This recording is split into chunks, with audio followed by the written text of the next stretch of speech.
Hello बच्चों, चलो थोड़ी बहुत पढ़ाई तो कर रहे होगे। देखो, फिजिक्स के स्टार्टिंग से हम लोगों ने दो चीजें सीख ली। मैथमेटिक्स जो हम लोग पढ़ रहे हैं फिजिक्स में, जो सिंपल मैथमेटिक्स अभी आ रही है उसके एप्लीकेशन कैसे फिजिक्स में आएगा वो चीजें हमें सीखनी थी। तो एक तो कोऑर्डिनेट ज्योमेट्री सीख गया, और दूसरा जो तुम सीखे हो कोऑर्डिनेट ज्योमेट्री के अकॉर्डिंग ही एक थोड़ा सा स्ट्रेट लाइन के बारे में भी सीख गए कि इक्वेशन ऑफ स्ट्रेट लाइन हम कैसे बनाते हैं, किस तरीके से उसके पाथ को डिसाइड करना होता है।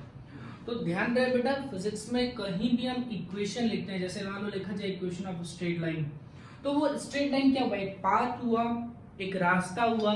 तो उस पाथ को दिखाने के लिए हमें स्ट्रेट लाइन की इक्वेशंस की जरूरत पड़ती है।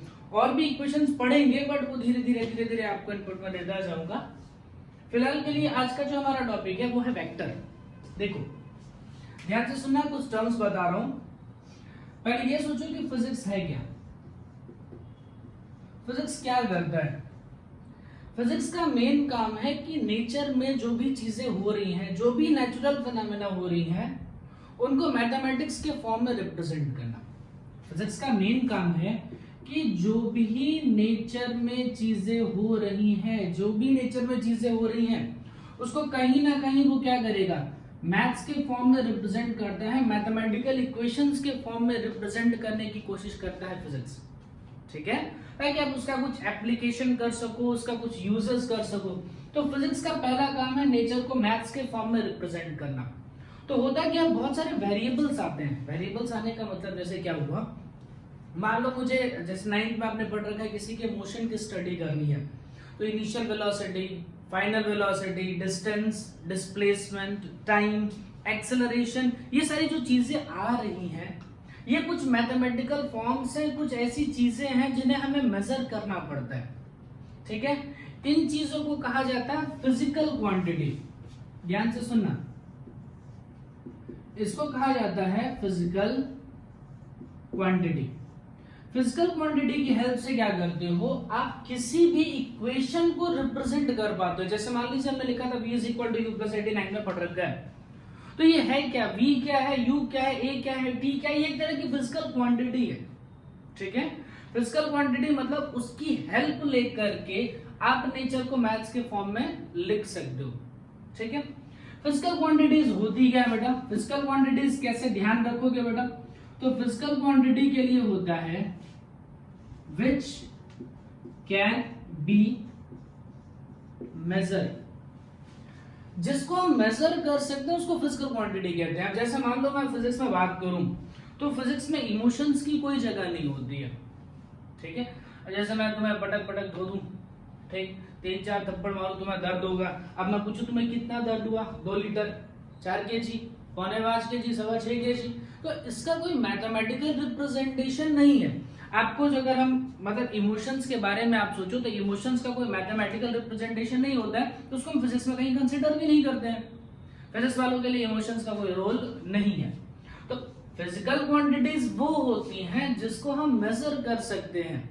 जैसे टाइम को मेजर कर सकते हो तो time is a physical quantity, acceleration को मेजर कर सकते हो, acceleration is a physical quantity. ठीक है, इतनी बातें समझ में आई। अब देखो ये भी पढ़ रखा है कि फिजिकल क्वांटिटीज 2 तरह की होती है बेटा, एक होती है स्केलर और एक होती है वेक्टर। नाम सुना है कोई?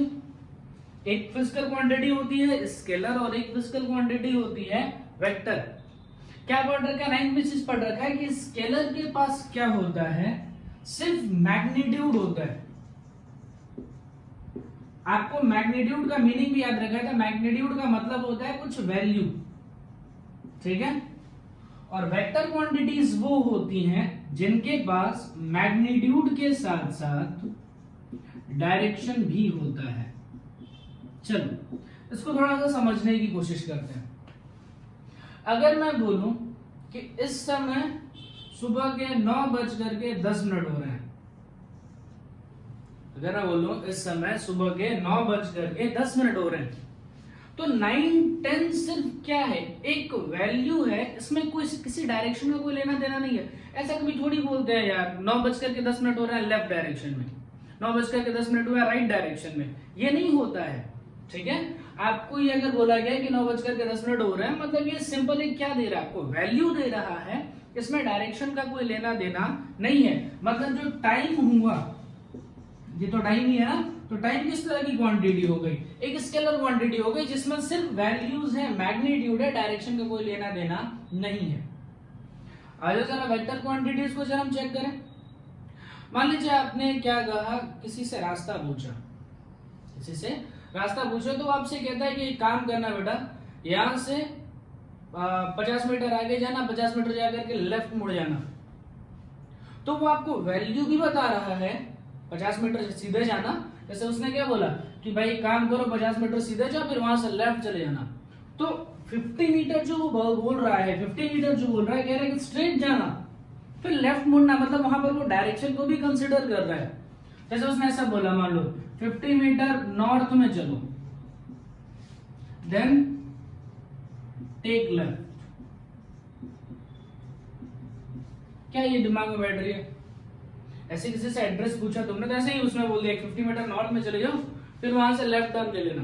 मतलब 50 मीटर आपका क्या है बेटा, मैग्नीट्यूड वैल्यू, ठीक है, और जो नॉर्थ है वो क्या बता रहा है, डायरेक्शन।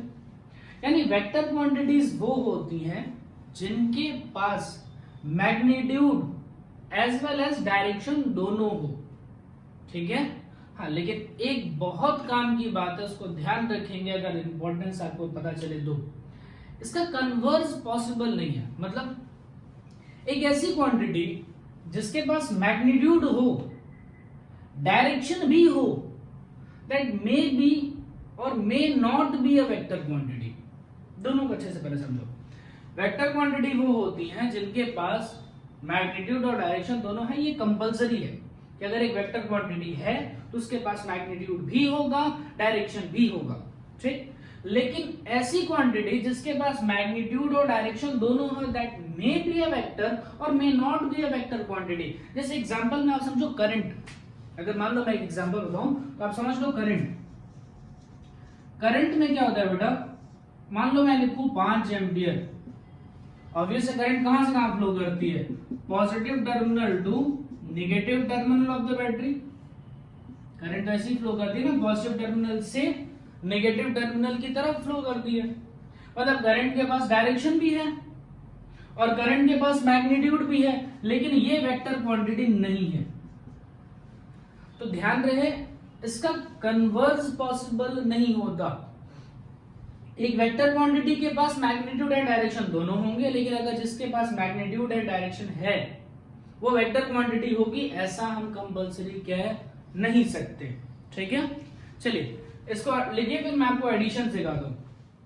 चलो इंपॉर्टेंट फैक्ट को जरा डिस्कस करने की कोशिश करते हैं। मान लो मैं क्या बोलूं कि 2 वेसल्स हैं, इस तरीके से हमने 2 वेसल लिए हैं। इसमें क्या है बेटा, इसमें 3 लीटर पानी है, ठीक है, और इसमें 1 लीटर पानी है। मैंने कहा दोनों को कंबाइन कर दो।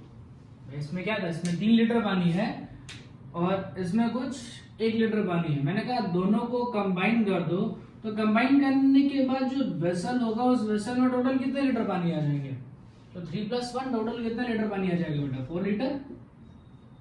सिंपल एडिशन, देखा। अच्छा मान लो मैं ऐसे बोलूं, ये पहला एग्जांपल अपने दिमाग में रखिएगा। दूसरा जरा सुनिए, एक ब्लॉक है, इस ब्लॉक पे 5 न्यूटन के 2 फोर्स लग रहे हैं। ध्यान से सुनना, F1 is 5 Newton, F2 is 5 Newton. मैं कह रहा हूं कि इस ब्लॉक पे 5-5 न्यूटन के 2 फोर्स लग रहे हैं, बताओ नेट फोर्स कितना होगा। ध्यान से सुनना, इसमें बहुत सिंपल था, 3 लीटर और 1 लीटर आपने जोड़ करके बोल दिया 4 लीटर। अब मैं आपसे यहां पर पूछ रहा हूं कि इस ब्लॉक पे F1 F2 के 2 फोर्स लग रहे हैं, दोनों की वैल्यू है 5 न्यूटन 5 न्यूटन, अब नेट फोर्स कितना होगा। तो यहां दिमाग खराब हो जाएगा आपका। क्यों?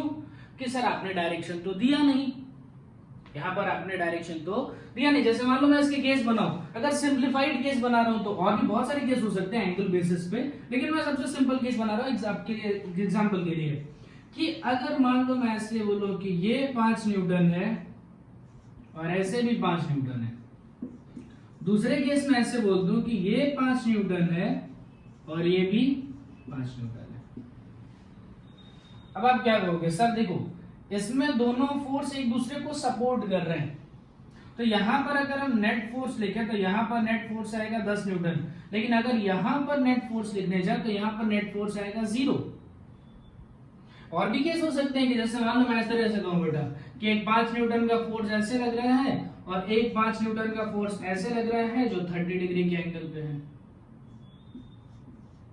अब बताओ नेट फोर्स कितना होगा, अब 10 नहीं होगा, अब कुछ अलग आएगा। मतलब अगर आपको थोड़ा सा ध्यान से देखा जाए तो एडिशन 2 टाइप के होंगे। देखो इसमें मैं किस चीज को ऐड कर रहा था, यहां पर एडिशन हम कर रहे थे वॉल्यूम का, ठीक है। यहां पर किस चीज का एडिशन कर रहे थे, यहां पर एडिशन कर रहे थे फोर्स का। भाई ऊपर वाले में वॉल्यूम का एडिशन हो रहा है और नीचे वाले में हम किसका एडिशन कर रहे हैं, फोर्स का एडिशन कर रहे हैं, तो दोनों का सिग्निफिकेंस बदल जाता है, दोनों की मीनिंग बदल गई। देखो वॉल्यूम एक स्केलर क्वांटिटी है, इसका डायरेक्शन से कोई लेना देना नहीं है। मतलब 3 लीटर और 1 लीटर जोड़ोगे तो 4 लीटर ही होगा, वो कैसे भी जोड़िए, 1 लीटर वाले को 3 लीटर में डालो, 3 लीटर वाले को 1 लीटर में डालो, या दोनों को एक वेसल में डालो, बनेगा 4 लीटर ही। बात समझ में आई। मतलब ये जो क्वांटिटी है इसको डायरेक्शन से कोई लेना देना नहीं है।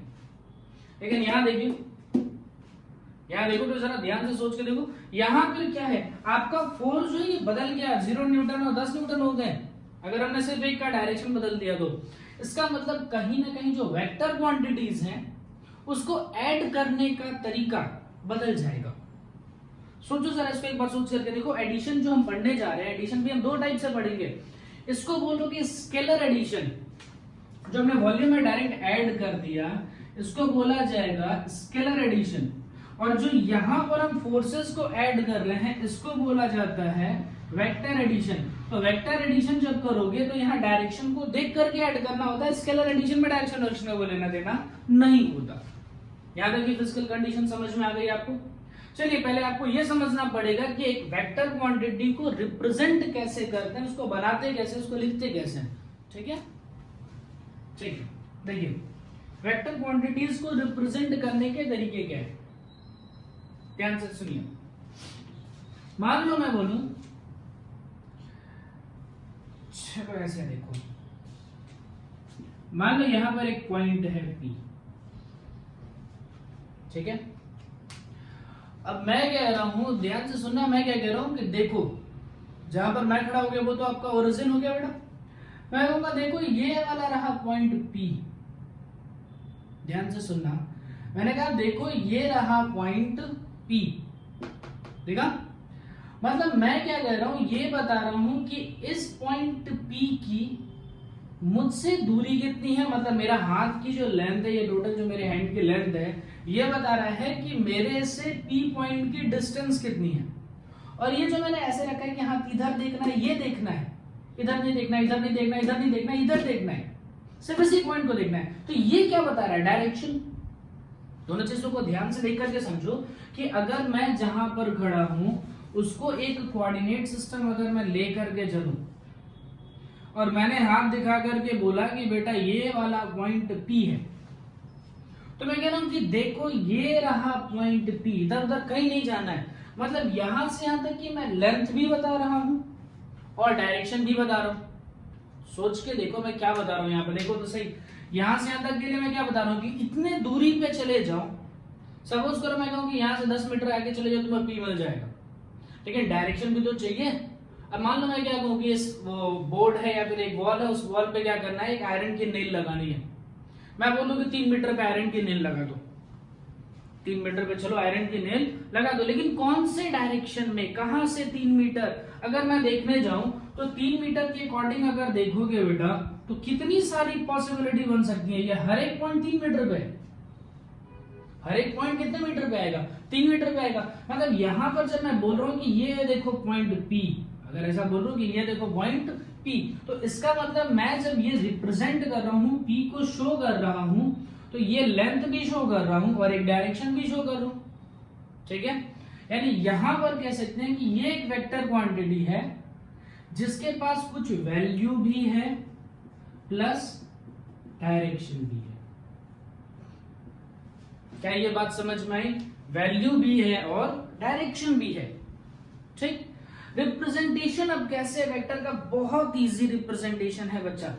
जैसे क्या करो, ये हम कोऑर्डिनेट सिस्टम के साथ ही खेल रहे हैं ना, तो पी पॉइंट का कोई कोऑर्डिनेट मान लो, सपोज करो पी पॉइंट का कोऑर्डिनेट है 3,4, ये हो गया x एक्सिस, ये वाला हो गया y एक्सिस।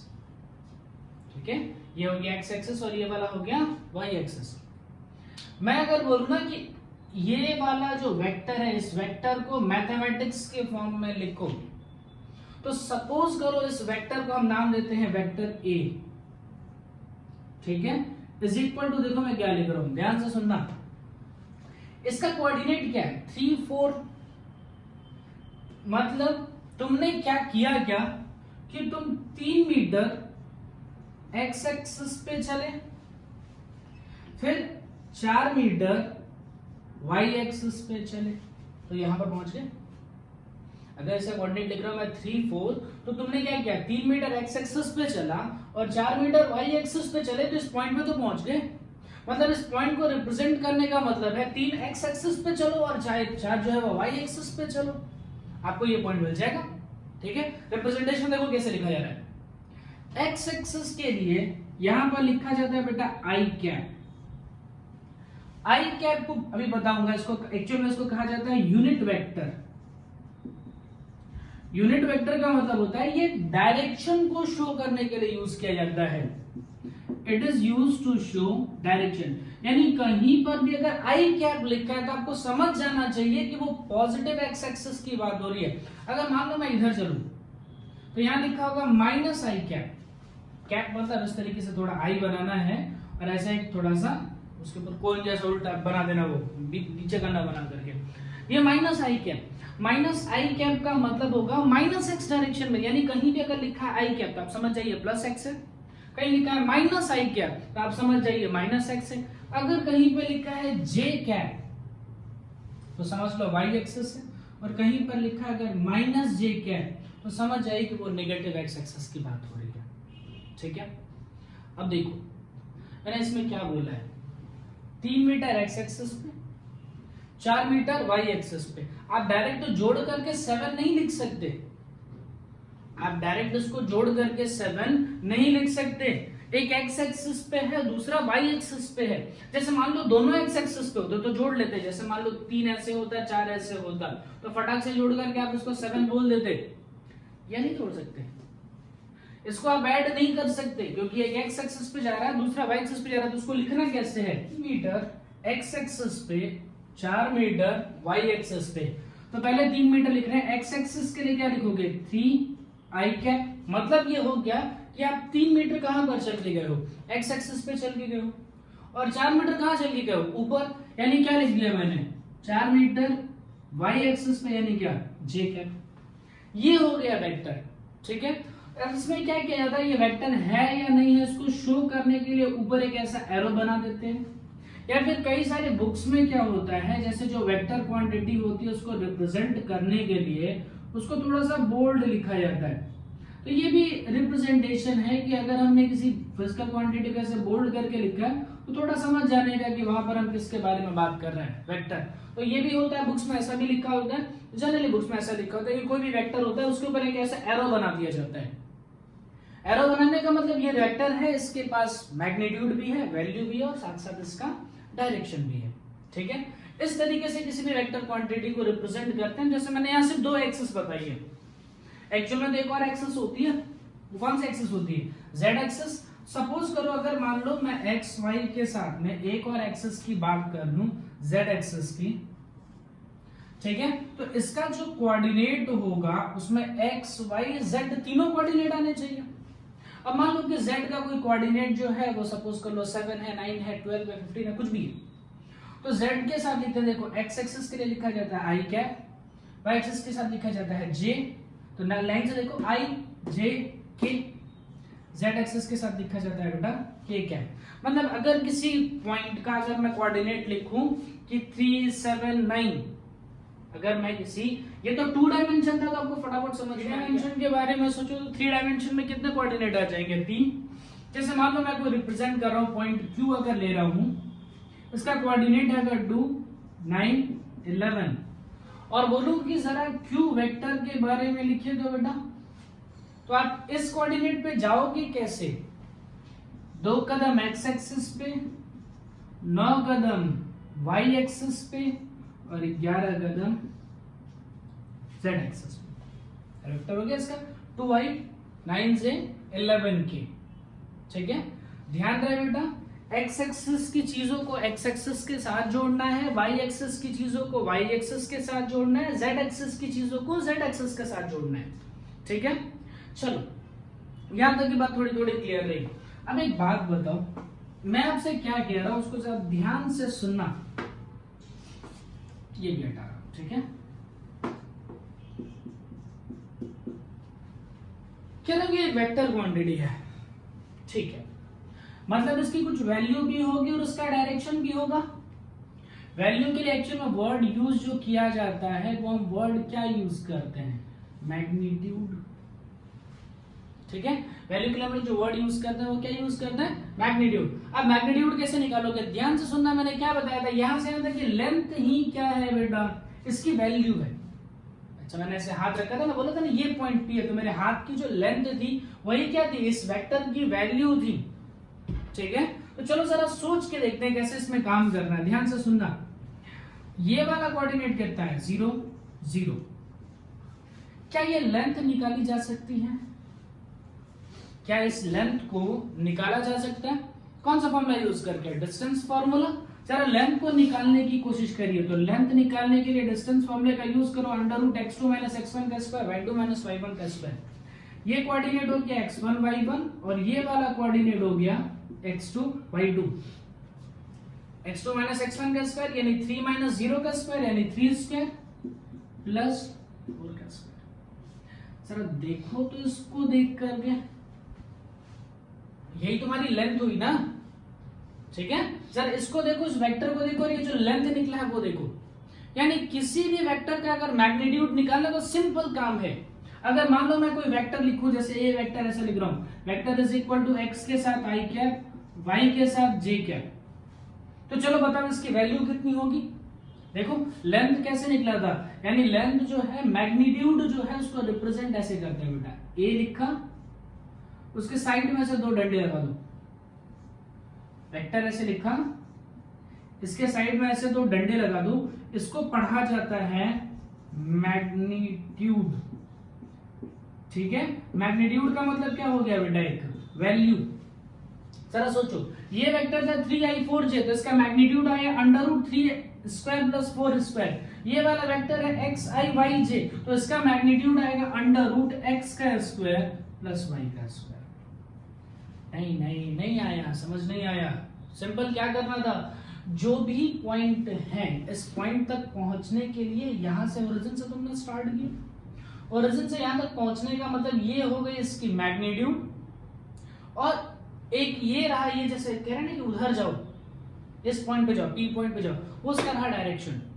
तो पहले मैग्नीट्यूड निकालना सीखा। मैग्नीट्यूड कैसे निकाल रहे हैं बेटा? ध्यान रहे, लेंथ निकालने के लिए हमने किसका यूज किया?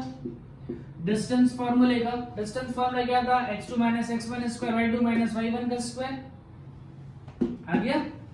यानी कोई भी वेक्टर अगर ऐसा दिया गया है xi yj, तो उसका मैग्नीट्यूड निकालने का तरीका है √x का स्क्वायर √y का स्क्वायर। अगर मान लो यहां पर मैं ऐसा लिख देता, यहां z एक्सिस के साथ में कोई पॉइंट भी किए है, z भी कुछ कोऑर्डिनेट है, तो ये क्या हो जाता? प्लस z का स्क्वायर। डिस्टेंस फॉर्मूला में तो यही हो गया था ना, x2 - x1 का स्क्वायर प्लस y2 - y1 का स्क्वायर प्लस z2 - z1 का स्क्वायर का डिस्टेंस फॉर्मूले में हम लेकर के आ रहे हैं। तो ये क्लियर है कि हम कैसे मैग्नीट्यूड निकालते हैं। ध्यान से सुनना, ये ऊपर वाला क्या लिखा है बेटा?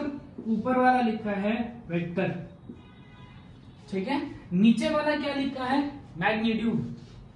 अब बात करते हैं डायरेक्शन की, क्योंकि एक वेक्टर में 2 चीजें होती हैं, मैग्नीट्यूड भी होता है और साथ में उसका डायरेक्शन भी होता है।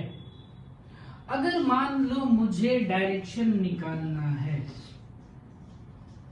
देखो अगर एक वेक्टर को उसी के मैग्नीट्यूड से डिवाइड कर दूं, इस वेक्टर के अंदर 2 चीजें थी, इसका मैग्नीट्यूड और साथ साथ इसका डायरेक्शन। इस वेक्टर में 2 चीजें थी, मैग्नीट्यूड और साथ साथ उसका डायरेक्शन।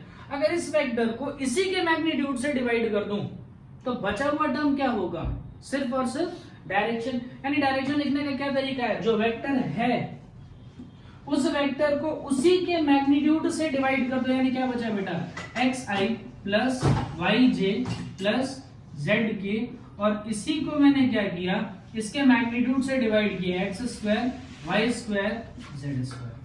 ठीक है, ये तीन चीजें आप नोट कर लीजिए, यही तीन चीजों की प्रैक्टिस करेंगे हम। लेके जरा सॉल्व करते हैं। ठीक है, ओके, एग्जांपल कुछ ऐसा लेते हैं कि मान लो ये x एक्सिस बेटा, ये y एक्सिस मान लीजिए, और यहां पर एक z एक्सिस मान लीजिए, यहां पर एक कोई रैंडम पॉइंट मान लो।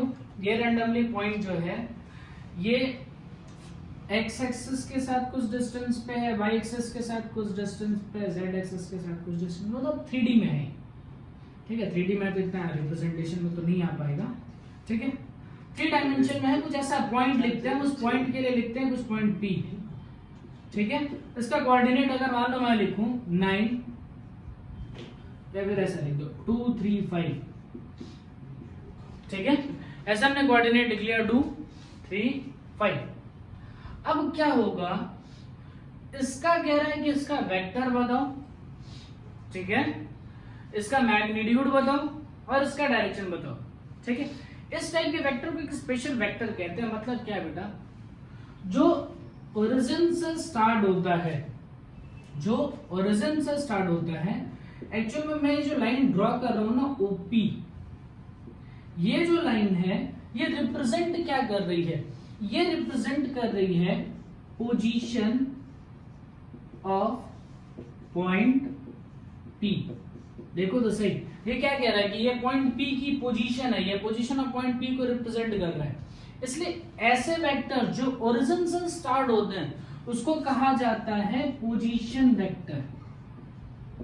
ध्यान से सुनना, ये फिजिक्स में बहुत काम आता है, क्योंकि जहां पर ऑब्जर्वर खड़ा होता है वो हम ओरिजिन लेते हैं, और वहां से अगर हम किसी चीज को देखते हैं तो उसको कहा जाता है पोजीशन वेक्टर। तो चलो जरा पोजीशन वेक्टर लिखते हैं OP। वेक्टर को कैसे रिप्रेजेंट करना है बेटा, ऊपर सिर्फ क्या लगा देना है, एक एरो। ठीक है, चल अब सोचो 2 3 5 तक कैसे पहुंचोगे। 2 यूनिट चलोगे x एक्सिस पे, 3 यूनिट चलोगे y एक्सिस पे, और 5 यूनिट चलोगे z एक्सिस पे।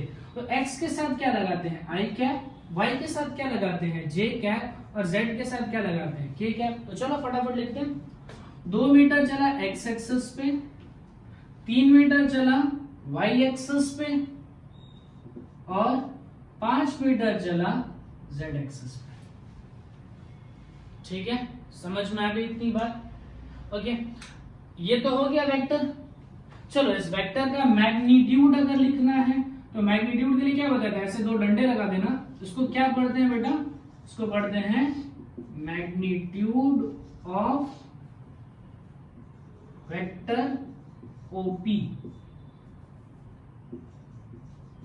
जो भी वेक्टर OP है उसका मैग्नीट्यूड। तो कैसे लिखना था मैग्नीट्यूड के लिए, क्या था, अभी अभी फॉर्मूला देखा तुमने, अगर ये x है, ये y है, ये z है, तो मैग्नीट्यूड क्या निकल करके आता है, आप डिस्टेंस फॉर्मूले से भी सोच सकते हो, अंडर x का स्क्वायर प्लस y का स्क्वायर प्लस z का स्क्वायर। ये कितना हो जाएगा 9 और 4 प्लस 25। ये कितना हो जाएगा 4 प्लस 9 प्लस 25। ओके, तो रूट में आ गया ना, आपको रूट निकालना चाहिए।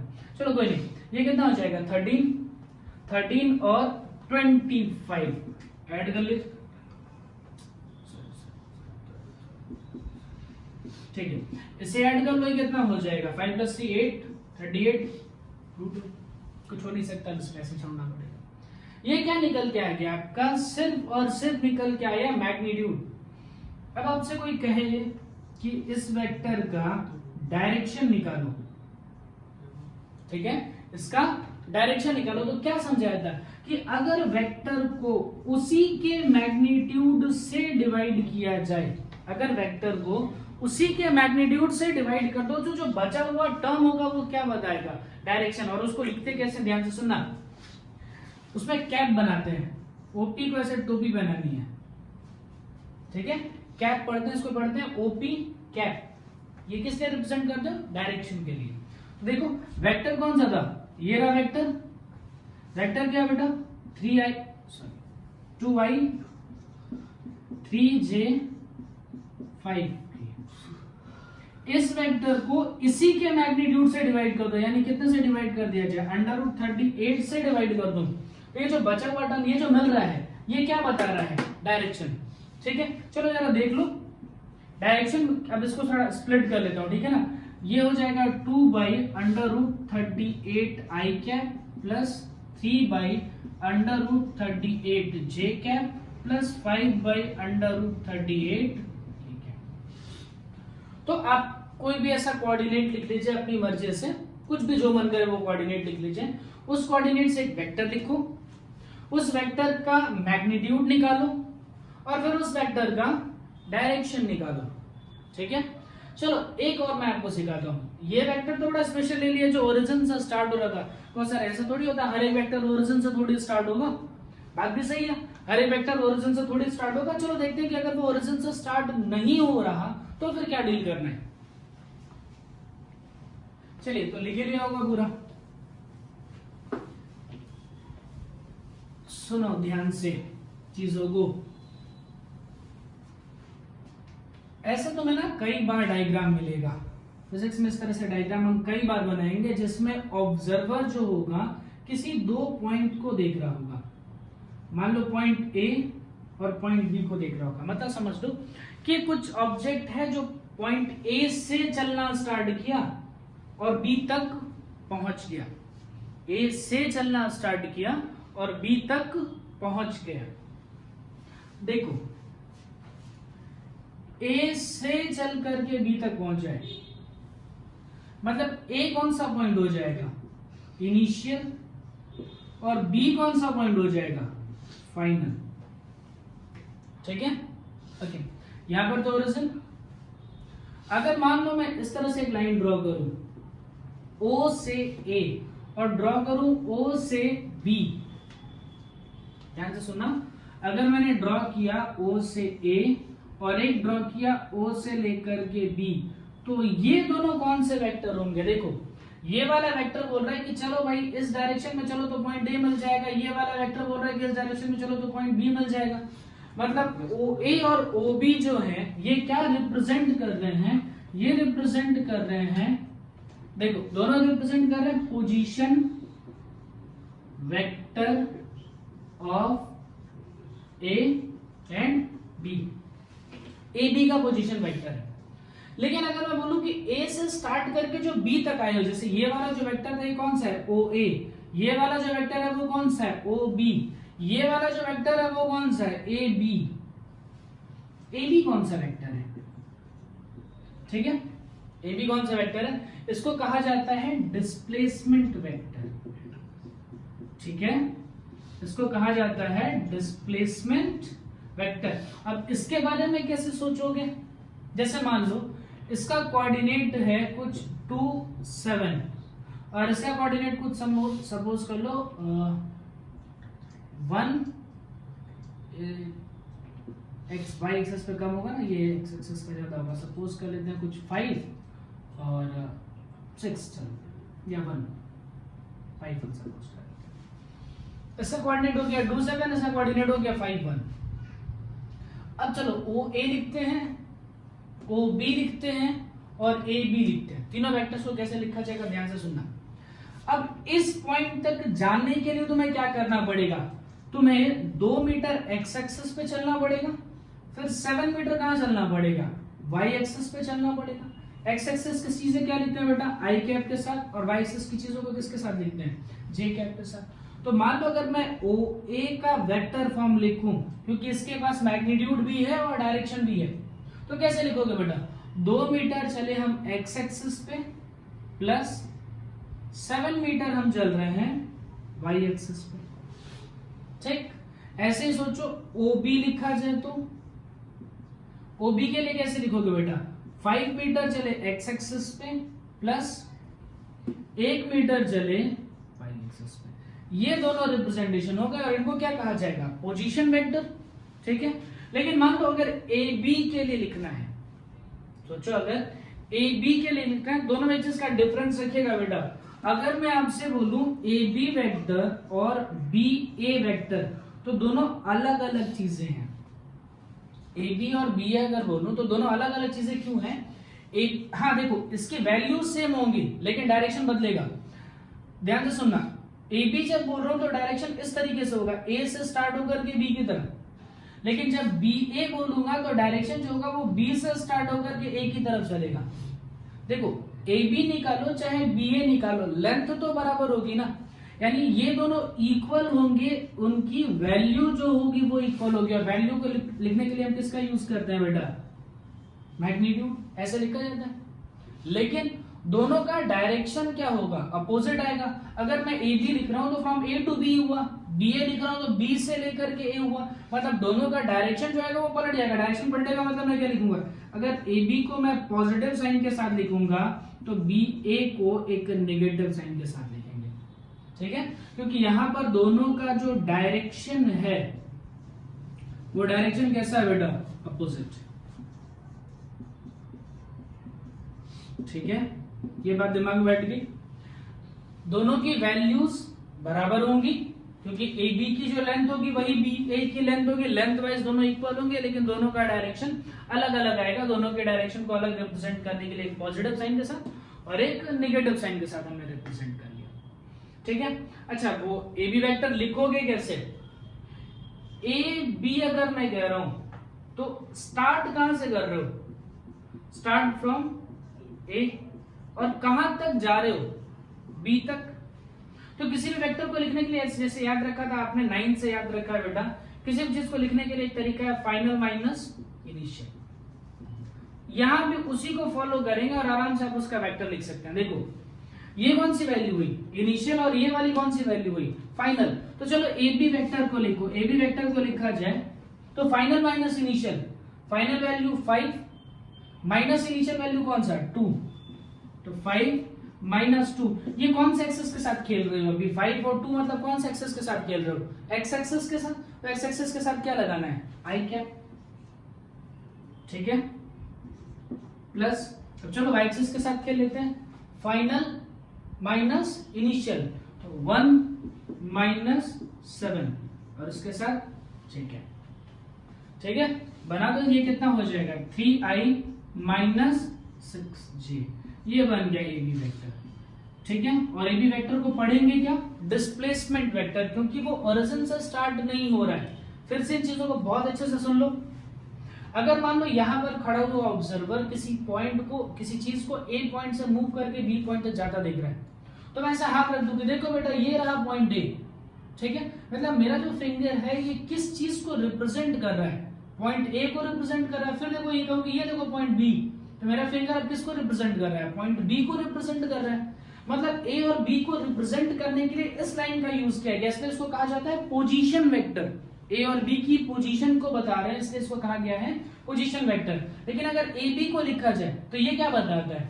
Displacement vector. आपका इनिशियल पॉइंट है, फाइनल पॉइंट है, तो इसको हम क्या कहेंगे? डिस्प्लेसमेंट वेक्टर, ठीक है? वेक्टर्स कैसे लिखते हैं? तो ऑब्वियस है, पहले अगर मान लो 2 7 जाना है तो पहले एक्स एक्सिस पे 2 मीटर चलना पड़ेगा, वाई एक्सिस पे 7 मीटर चलना पड़ेगा। दोनों को डायरेक्ट नहीं जोड़ सकते क्योंकि एक एक्स एक्सिस पे दूसरा वाई एक्सिस पे, डायरेक्ट नहीं जुड़ेंगे। जब दोनों एक्स एक्सिस पे होते हैं तो जोड़ सकते थे, एक्स और वाई को जोड़ नहीं सकते, इसलिए इस तरीके से लिखा जाता है। एक्स एक्सिस पे जाने के लिए आई कैप, वाई एक्सिस पे जाने के लिए जे कैप। मैग्नीट्यूड निकालना है तो अंडर रूट ए स्क्वायर प्लस बी स्क्वायर, जो भी इसकी वैल्यू आएगी अंडर रूट 2 का स्क्वायर, अंडर रूट 7 का स्क्वायर। डिस्टेंस फॉर्मूले का भी हम यूज कर सकते हैं। ध्यान से देखो, अगर मान लो मैं बोलूं, एक छोटा सा फैक्ट जरा समझ लो, अगर मैं कहूं कि ए बी का मैग्नीट्यूड निकालो, मतलब ए बी की लेंथ निकालो, तो जो आपको फॉर्मूला बताया उससे भी कर सकते हो और डिस्टेंस फॉर्मूले से भी कर सकते हो। जैसे मान लो अगर मैं फॉर्मूले से बताऊं तो फॉर्मूले से क्या हो जाएगा? अंडर रूट, कैसे बताते हैं बेटा? कोई वेक्टर अगर है एक्स के साथ आई कैप, वाई के साथ जे कैप, तो उसका मैग्नीट्यूड कैसे आएगा? अंडर रूट एक्स का स्क्वायर प्लस वाई का स्क्वायर। निकल गया ना? अगर आपको इस मेथड से नहीं निकालने का मन है, आप डिस्टेंस फॉर्मूले का यूज करना चाहें तो भी डिस्टेंस फॉर्मूले का यूज कर लीजिए। मान लीजिए इसके डिस्टेंस फॉर्मूले का यूज किया जाए, लेंथ निकालनी है, तो क्या फॉर्मूला होता है? Under root x2 minus x1 का square plus y2 minus y1 का स्क्वायर। यही डिस्टेंस फॉर्मूला है ना यहाँ, रखोगे तो जरा यही आएगा ना, 5 माइनस 2 का स्क्वायर यानी कितना हो जाएगा 3 का स्क्वायर, 1 माइनस 7 का स्क्वायर यानी कितना आ जाएगा 6 का स्क्वायर। तो सेम टर्म ही आ गए। तो आप ऐसे भी याद रख सकते हो कि कोई भी वेक्टर है तो under root x square plus y square करो तो उसका मैग्नीट्यूड आ गया, और अगर वेक्टर को उसी के मैग्नीट्यूड से डिवाइड कर दूं, वेक्टर में दो चीजें थी, मैग्नीट्यूड और डायरेक्शन, अगर इस वेक्टर को इसी के मैग्नीट्यूड से डिवाइड कर दूं तो बचा हुआ टर्म क्या बनेगा, सिर्फ और सिर्फ डायरेक्शन। तो यहां से आप इसका डायरेक्शन भी लिख सकते हैं।